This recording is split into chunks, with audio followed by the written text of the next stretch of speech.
Fluid का link चाहिए सब।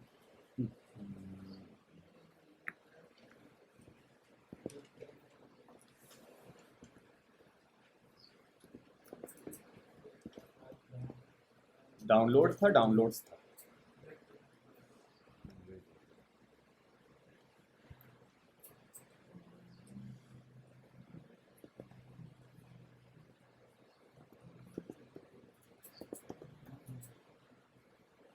डाउनलोड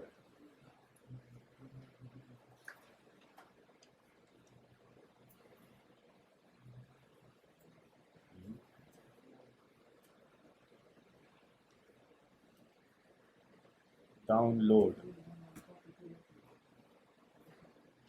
गलत लिख दिया।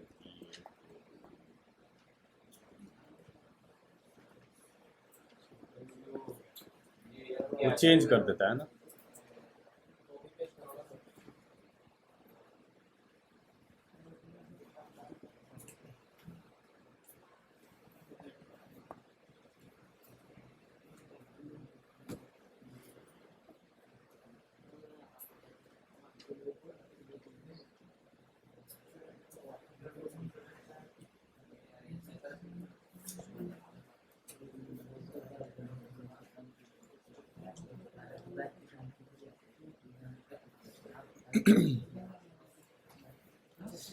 ओके सो हम लोग डिस्कस कर रहे थे कि फ्लो ऑफ लिक्विड या flow of fluid inside a tube is similar to river. River में क्या था, एक लेयर स्लो जाता था, उसके ऊपर का लेयर फास्ट होता था और सबसे टॉप का लेयर फास्टेस्ट मूव करता था। लिक्विड के अंदर पाइप के अंदर इट विल बी लाइक जो पाइप के सरफेस को टच करता हुआ ट्यूब ऑफ वाटर है, वाटर का भी एक ट्यूब बन गया होगा उसमें, सिलेंडर। तो सिलेंडर ऑफ वाटर जो है वो स्लो मूव करेगा, उससे ठीक अंदर वाला सिलेंडर फास्ट मूव करेगा, उसके अंदर वाला सिलेंडर सबसे फास्ट कौन सा जाएगा, सेंटर में जो सिलेंडर बनेगा। ओके, तो सेंटर में जो लिक्विड होगा इट विल मूव फास्टर। तो हम लोगों ने एक फॉर्मूला पढ़ा था A1V1। सो A1V1 जब पढ़े थे तो हम लोग ये एज्यूम करके पढ़े थे कि लिक्विड जो है वो हर जगह पे सेम स्पीड, इक्वल स्पीड से मूव करता है, लेकिन वो सेम स्पीड से मूव नहीं कर रहा था।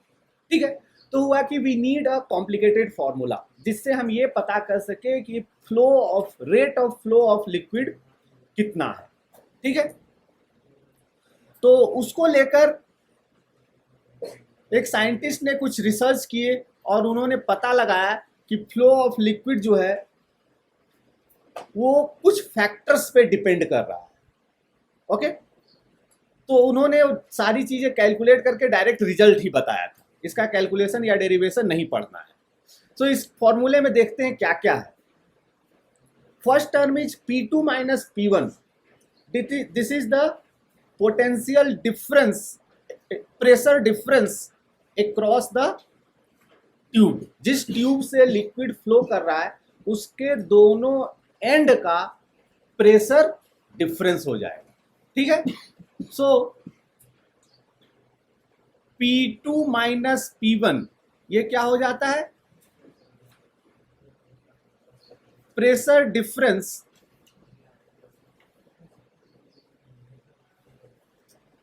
अक्रॉस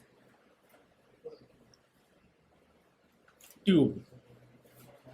ट्यूब जो आपके पास है उसके दोनों एंड के बीच का प्रेशर डिफरेंस। पाई तो पाई है, R is the radius of tube. ठीक है, ईटा विस्कोसिटी। ठीक है, और L is the length of tube. Clear? तो ये तो सिंपल सा फॉर्मूला, सिंपल तो नहीं कहेंगे पर एक फॉर्मूला है जिसे आपको याद करना होगा। मेरा इंटरेस्ट इस फॉर्मूले से ज्यादा किसी और चीज में है, पहले उसको समझने की कोशिश करते हैं। मेरा इंटरेस्ट है फ्लो में, सिर्फ फ्लो वर्ड में। कहता है there are many things which flow. क्या क्या फ्लो करता है? यहां फ्लूइड फ्लो कर रहा है, हीट भी फ्लो करता है। और सबसे पॉपुलर चीज फ्लो करने वाला जो आपने अपने सिलेबस में पढ़ा है, that is current. Current flow करता है। जब करंट फ्लो करता है यू फील वेरी कन्वीनियंट। आपको बड़ा आसान लगता है क्या? करंट फ्लो कर रहा है, उसका रेजिस्टेंस होगा, उसका पोटेंशियल डिफरेंस होगा, उसका रेजिस्टेंस होगा, फॉर्मूला ओम्स लॉ लगाओ, धड़ाधड़ बनाओ, किसी को कोई दिक्कत नहीं होती है। दो रेजिस्टेंस सीरीज में आ गए, R equal to R1 plus R2 फटाक से कर देते हैं। दो रेजिस्टेंस पैरेलल में आ गए, R1 R2 upon R1 plus R2 कर दिए, तुरंत आ गया, या 1 अपॉन R वाला फॉर्मूला लगा लिया। Okay, we are expert in flow of current. लेकिन जैसे ही कोई बात करता है फ्लो ऑफ हीट, आगे अंधेरा हो जाता है। जैसे ही कोई बात करता है फ्लो ऑफ लिक्विड, पता क्या करेंगे पता ही नहीं। ठीक है, ओके। लीनियर और सर्कुलर पढ़ाते समय मैंने बातें नहीं, लीनियर एंड सर्कुलर पढ़ाते समय मैंने एक बात कही थी कि जो सारे फॉर्मूले लीनियर के लिए अप्लाई होते हैं वही सारे फॉर्मूले सर्कुलर के लिए भी हो सकते हैं। एग्जैक्टली सेम, कोई डिफरेंस नहीं है, एक्सेप्ट ट्रांसफॉर्मेशन का फॉर्मूला छोड़ के बाकी सब कुछ एग्जैक्टली सेम है। कहता है फ्लो का भी पूरी कहानी वैसी ही। अगर आपसे कोई कहे कि flow of current, flow of fluid या flow of heat, there is no difference, कोई डिफरेंस नहीं है। होता क्या है, जब हम लोग करंट की बात करते हैं तो there is something called potential difference. ये आपको पता है। जब हम लोग हीट फ्लो की बात करते हैं तो देयर इज समथिंग कॉल्ड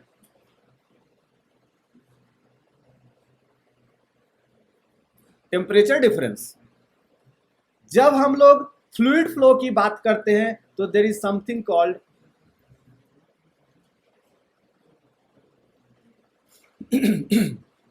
नाम बदल गया। आपका मन करता है प्रेशर को पोटेंशियल मान लीजिए, तो पोटेंशियल डिफरेंस में कन्वर्ट हो जाएगा, प्रेशर डिफरेंस हो जाएगा। अगर उन्होंने कहा है यहाँ का प्रेशर 100 है, यहाँ का प्रेशर 200 है, तो प्रेशर डिफरेंस कितना हो गया? 100। आप मान लीजिए V इज 100, मान सकते हैं, कोई दिक्कत है? ओके, रेजिस्टेंस दिया होगा, करंट निकाल लीजिए। समझ रहे बात को? अब हम लोगों ने ओम्स लॉ नाम की चीज पढ़ी है। ये कहता है I is equal to V upon R, ऐसा कहता है। इस फॉर्मूले को ध्यान से देखिए। This Q is the rate of flow, यानी करंट है ये। So current is equal to P2 minus P1, ये हमारा क्या है? Potential difference V। और अगर मैं इसको डिवाइड करके नीचे लिखूं 8 ईटा L अपॉन पाई R4, तो ये हमारा क्या बन जाएगा? रेजिस्टेंस होगा। ये करंट, ये पोटेंशियल डिफरेंस, तो इसका नाम क्या हो जाएगा? ये समझ में आता है सभी को? I equal to V upon R। Okay, और आपको थोड़ा थोड़ा याद होगा अगर कि एक फॉर्मूला हुआ करता था R equal to rho L upon A। ऐसा भी एक फॉर्मूला होता था कि R हमेशा लेंथ के प्रोपोर्शनल होता था और एरिया के इनवर्सली प्रोपोर्शनल होता था।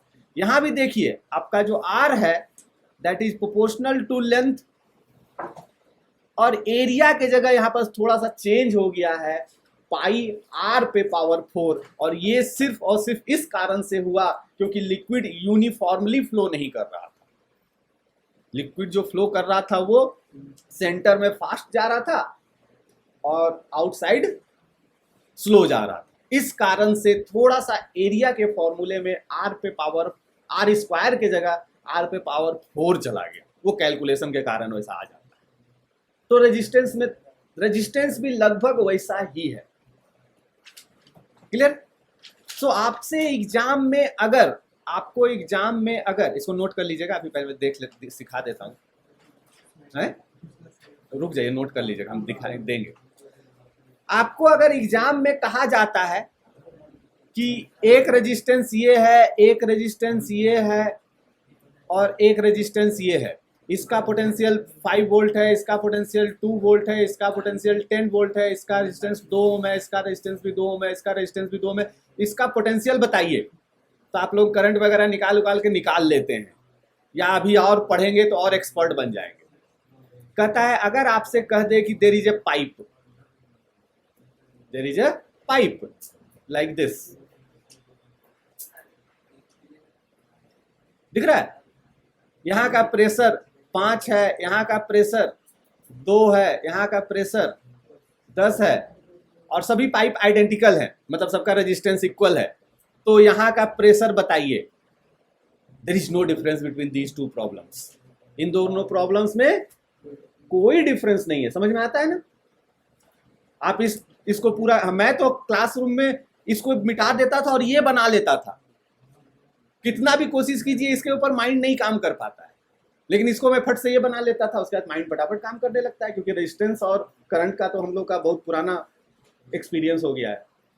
ठीक है, इसी तरह आपसे कह दे कि देयर आर 3 रॉड्स, इसका टेम्परेचर 5 डिग्री सेल्सियस है, इसका टेम्परेचर 2 डिग्री सेल्सियस है और इसका टेम्परेचर 10 डिग्री सेल्सियस है, और तीनों आइडेंटिकल है, इसका टेम्परेचर बताइए।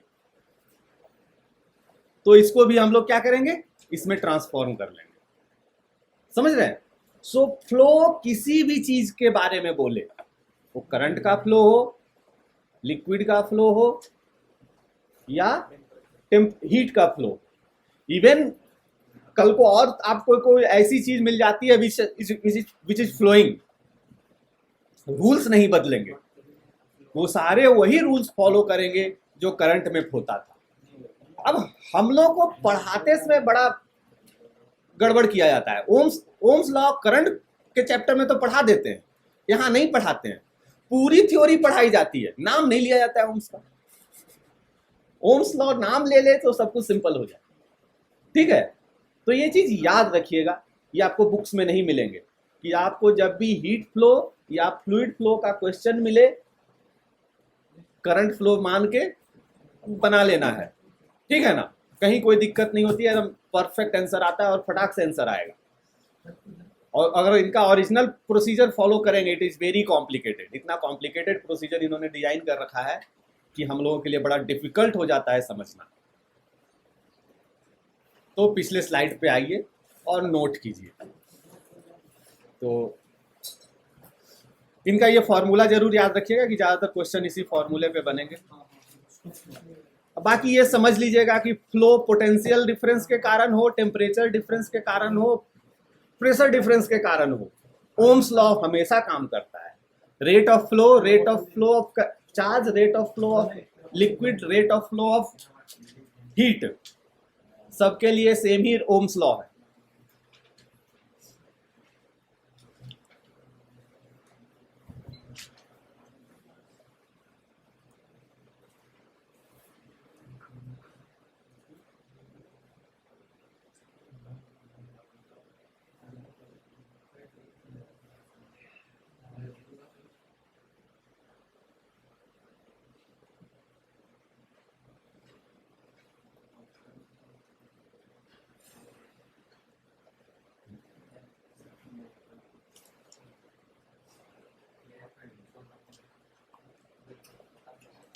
जो इस स्लाइड का ओरिजिनल फॉर्मूला था तो बेचारा इतना छोटा हो गया।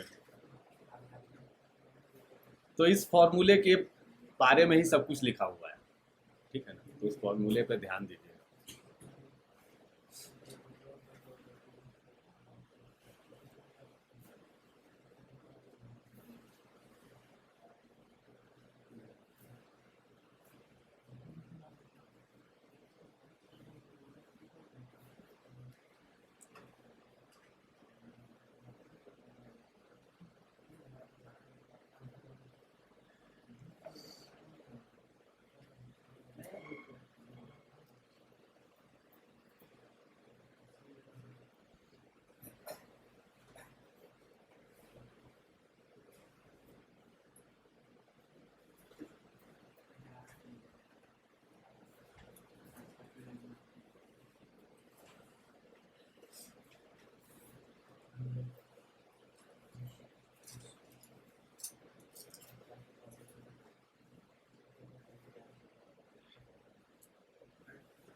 Q इज द करंट, इस फॉर्मूले में Q he rate of flow है।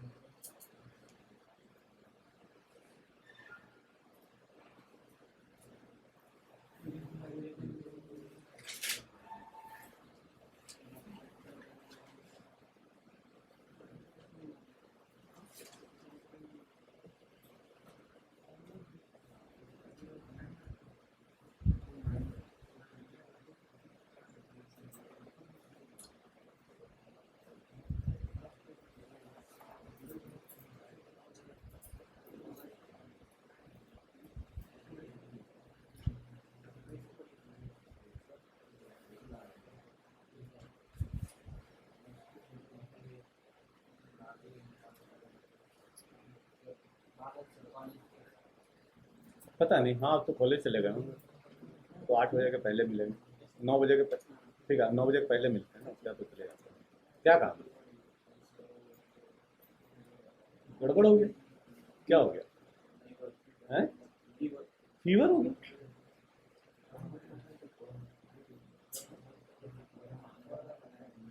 तो रोना जरूरी नहीं है।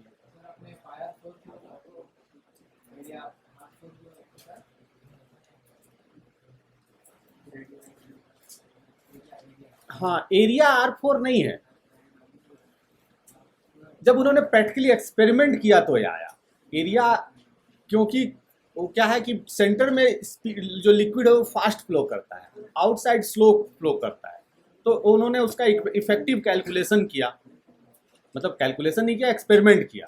तो उन्होंने देखा कि R पे पावर 4 डाल के अगर एरिया निकालते हैं, that is not area, that is something different physical quantity. Okay, तो एरिया की जगह हमें एक डिफरेंट फिजिकल क्वांटिटी यूज करना पड़ रहा है, क्योंकि करंट सभी जगह सेम रेट से फ्लो करता है, उसमें नहीं है कि सरफेस पे स्लो है और सेंटर में फास्ट है। लेकिन लिक्विड जो है वो यूनिफॉर्मली फ्लो नहीं करता है, कहीं फास्ट कर रहा था, कहीं स्लो कर रहा था। तो हमारा रो एल बाय ए को जो फॉर्मूला था वो चेंज होके यहाँ पर rho L upon some new physical quantity बन गया। रो के जगह 8 ईटा है, नीचे कोई होगा उससे बोलना ना, तो बात करवा देंगे, ठीक है।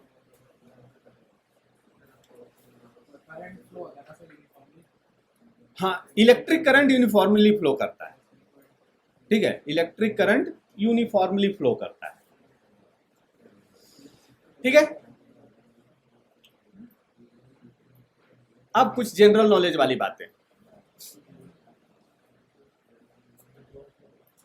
कुछ लोगों ने कुछ एक्सपेरिमेंट किए, उन्होंने देखा कि एक ऐसा लिक्विड जिसकी विस्कोसिटी बहुत कम है, एक ऐसा गैस जिसकी विस्कोसिटी बहुत कम है, उसको उसका अगर बर्नर बना के जलाया जाए तो यू कैन सी कि सेंटर में भी और साइड में जो लॉ जल रही है दैट इज यूनिफॉर्म जल रही है ना, जितना साइड में है उतना ही लगभग सेंटर में भी है, clear.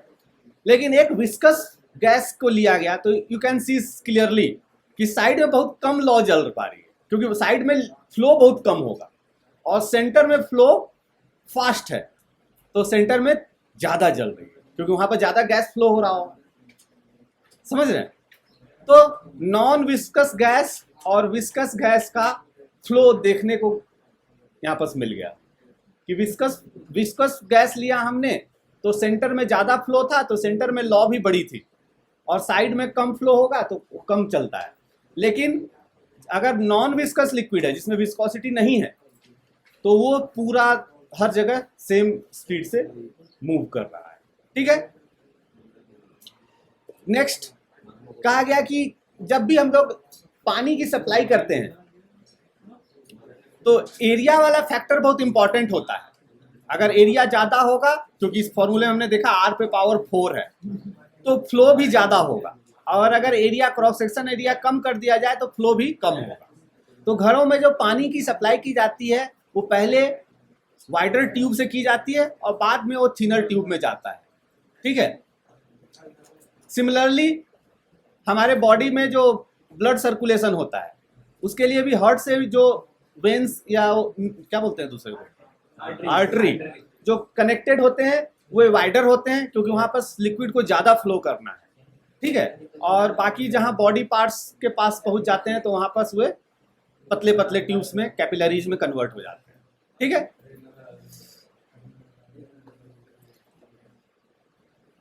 Now series and parallel combination, जहां जहां फ्लो वाली बात आएगी हर जगह सीरीज एंड पैरेलल भी पढ़ना पड़ेगा। ठीक है, तो हम लोग जानते हैं कि करंट चैप्टर में, ए बातें तुम लोग नहीं करो, करंट चैप्टर में सीरीज होने पे total potential difference of first resistance, potential difference of second resistance के सम के बराबर होता था। सीरीज में पोटेंशियल ऐड हो होता था, और रेजिस्टेंस क्या होता था, वो भी R2 हो जाता था। ठीक है, तो यहां भी रेजिस्टेंस दोनों का निकाल के ऐड कर देंगे। Okay, so pressure, total pressure will be P1, पहले का प्रेशर डिफरेंस प्लस दूसरे का pressure difference. Okay, total pressure difference equal to पहले का प्रेशर डिफरेंस। इसी तरह रेजिस्टेंस में भी total resistance is equal to पहले का रेजिस्टेंस प्लस दूसरे का रेजिस्टेंस। एकदम से करंट वाला ही याद रखेंगे, करंट फ्लो कर रहा है, लिक्विड फ्लो कर रहा है, हीट फ्लो कर रहा है, रूल सबके सेम होंगे। तो सीरीज कॉम्बिनेशन में प्रेशर ऐड हो जाता है, और सीरीज कॉम्बिनेशन में रेजिस्टेंस यहीं पर लिख लेते हैं, R equal to R1 plus, अच्छा ऊपर तो लिखा ही है मैंने। ठीक है, तो सीरीज कॉम्बिनेशन में रेजिस्टेंस जो है similar to resistance, electrical resistance की तरह मैकेनिकल रेजिस्टेंस भी ऐड हो जाता है। ठीक है, इलेक्ट्रिकल रेजिस्टेंस की तरह मैकेनिकल रेजिस्टेंस भी ऐड हो जाता है। थर्मल में पढ़ेंगे तो थर्मल रेजिस्टेंस ऐड हो जाएगा। तो चैप्टर कोई हो, फिजिक्स विल नॉट चेंज।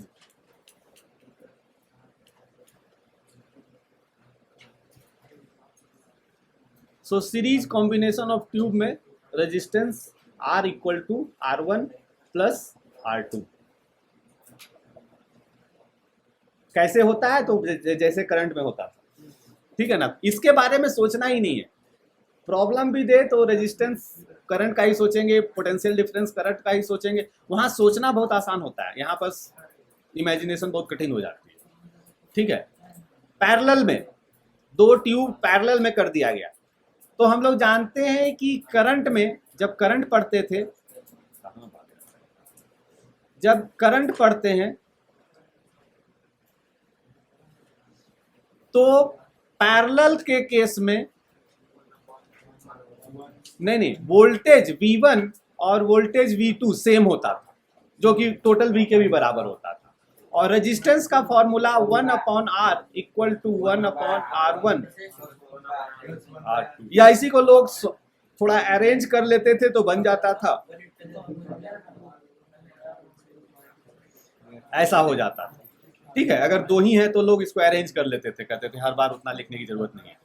सो इस केस में भी इसका रेजिस्टेंस R1, इसका रेजिस्टेंस R2, तो R का फॉर्मूला हो जाएगा R1 R2 divide by R1 plus R2। ठीक है, सो करंट का जो फॉर्मूला था वही फॉर्मूला यहाँ भी रहेगा पैरेलल कॉम्बिनेशन ऑफ ट्यूब में।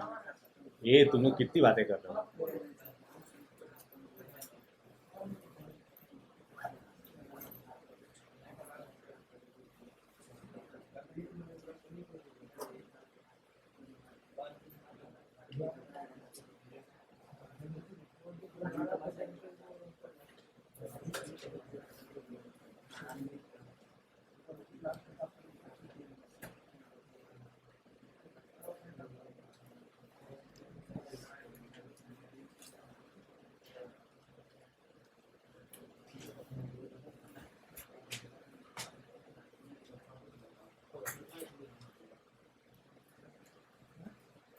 तो कुल मिला के 3 बातें हम लोगों ने सीखी।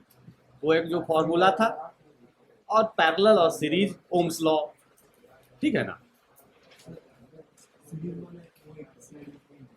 तो क्या देखोगे, नोट ही नहीं किया।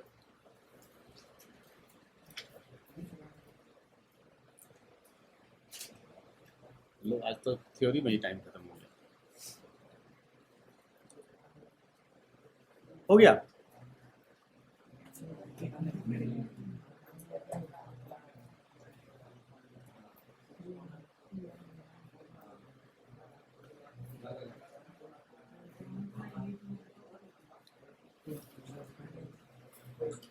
ठीक है।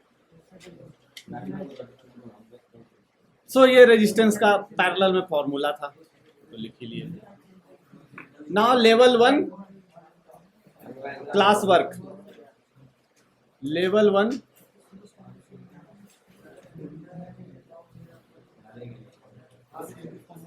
हाँ, ट्यूब की लेंथ ज्यादा होगी तो रेजिस्टेंस भी ज्यादा होगा, क्योंकि हम जान रहे resistance is directly proportional to length and resistance is inversely proportional to 1 पे पावर r पे पावर 4।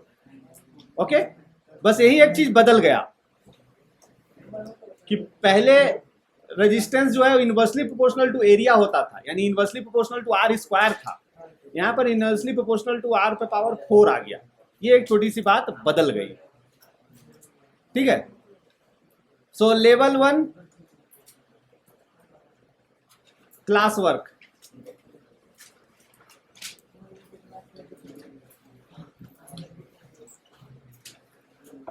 तो रेट दिया हुआ है, यानी करंट दिया हुआ है,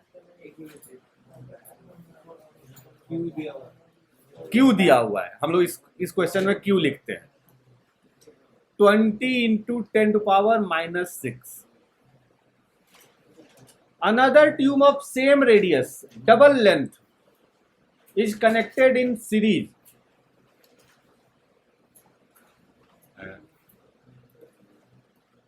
इसका आंसर, अच्छा मेरे पास ही तो बुक, क्वेश्चन थोड़ा कंफ्यूजिंग है।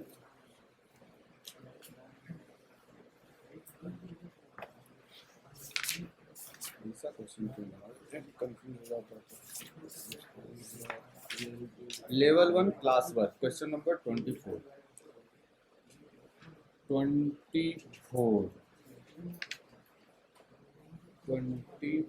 का आंसर तो दिया है 3।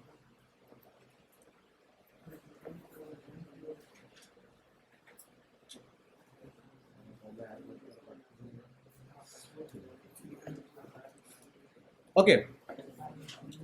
सो करंट इतना दिया हुआ था, क्लियर। और कहा है, आगे पढ़िए कि एक पहले से जो ट्यूब है उसका करंट इतना दिया है। ठीक है। अब कहता है इस ट्यूब में एक और ट्यूब कनेक्ट कर दिए of double length, double length का कनेक्ट कर दिए। सो इसका पोटेंशियल डिफरेंस कुछ होगा V या प्रेशर डिफरेंस P। ओके, इसका भी पोटेंशियल डिफरेंस उतना ही रहेगा P। इसका रेजिस्टेंस R होगा ना, इसका भी तो R ही होगा। इसका रेजिस्टेंस कितना हो जाएगा 2R। सो टोटल रेजिस्टेंस कितना हो गया 3R हो जाएगा। अब फर्स्ट केस में इक्वेशन लिखते हैं I इक्वल टू V/R लिखेंगे फर्स्ट केस का, तो सेपरेट करके रखिए। सेकेंड केस में क्या लिखेंगे, I2 is equal to V/3R। V/R की वैल्यू पता है,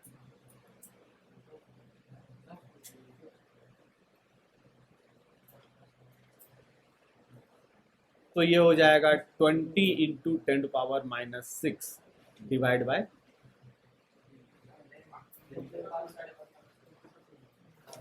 तो जब हमने पाइप, या आप ऐसे भी समझ सकते हैं, जब हमने पाइप को 3 गुना कर दिया तो रेजिस्टेंस भी 3 गुना हो गया होगा, तो करंट 3 से डिवाइड हो जाएगा।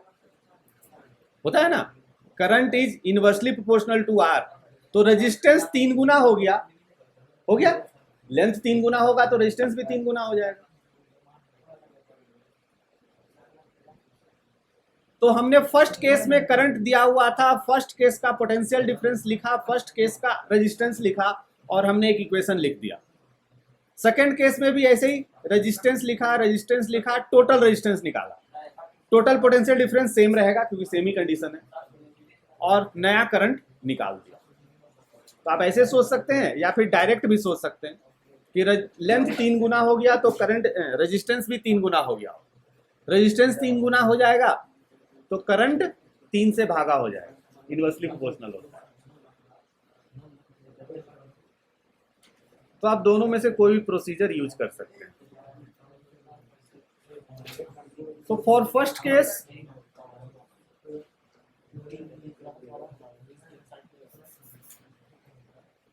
for second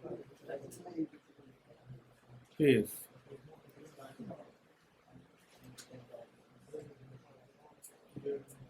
for first case for second case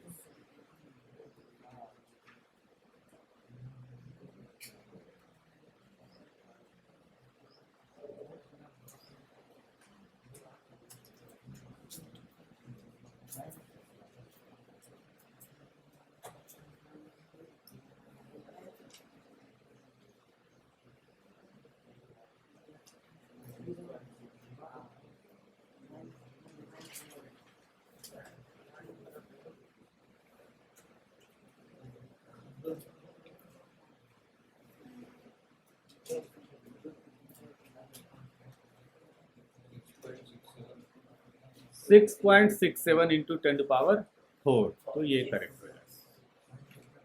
ठीक है, आगे बढ़े।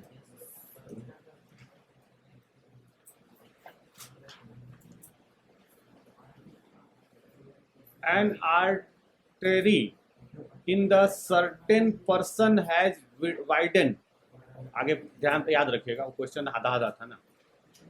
3/2, इसको मैं 3/2 डायरेक्ट लिखूं, 3/2 times the original diameter.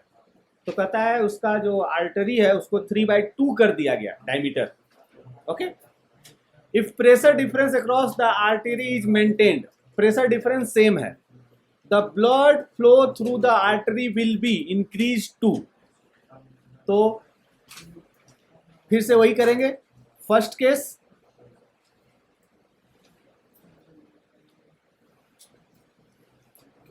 Eraser नहीं काम कर रहा, इरेजर क्यों बंद हो गया?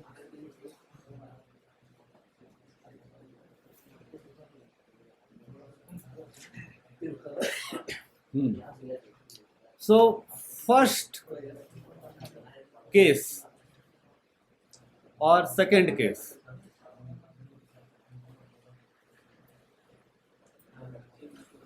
फर्स्ट केस में आर तो आर ही है, सेकंड केस में आर 3/2 आर हो जाएगा। ठीक है, रेडियस 3/2 टाइम्स कर दिया गया। इधर क्यू डायमीटर को 1.5 गुना करेंगे तो रेडियस भी 1.5 गुना हो जाएगा। ठीक है, इधर फ्लो रेट क्यू है तो इधर फ्लो रेट Q2 होगा। बाकी सब कुछ सेम है, लेंथ सेम, और क्या था, प्रेशर डिफरेंस सेम, सब कुछ सेम है। सो हम लोग जानते हैं कि Q is directly proportional to 1/R⁴। ये फॉर्मूला आप लोगों ने लिखा होगा, पढ़ा था। ठीक है, ये फॉर्मूला लिखा था ना, मेन फॉर्मूला जो आज का था, पहला formula. So transformation of formula says Q2/Q is equal to R1/R2। ये R2 है, ये R1 है, वैल्यू पुट कर लीजिए। सो Q2/Q is equal to R1 R 3/2 R। So calculation करेंगे 4, सो 2/3 पे पावर 4, सो 16/81 है, ऑप्शन ही नहीं है। डायरेक्टली प्रोपोर्शनल होता है ना। अरे हाँ, उल्टा लिख दिया। ठीक है, हमने गलती कर दी। ठीक है, कहाँ डायरेक्टली प्रोपोर्शनल टू आर होता है। तो ये हो जाएगा R2, ये हो जाएगा R1, तो ये हो जाएगा 3/2 और ये यहाँ से गायब, तो ये भी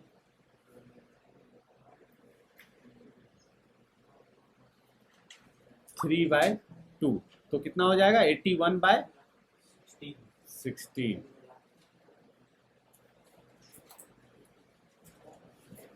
ठीक है, डायरेक्टली प्रोपोर्शनल टू आर। बोलते नहीं हो, देखते ही नहीं।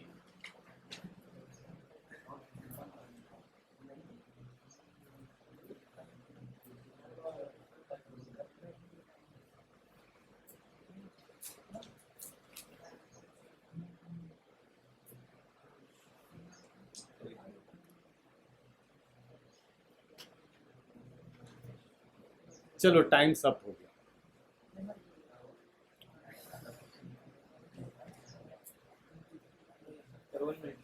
हाँ लिख लीजिए, तो उधर भेजते हैं।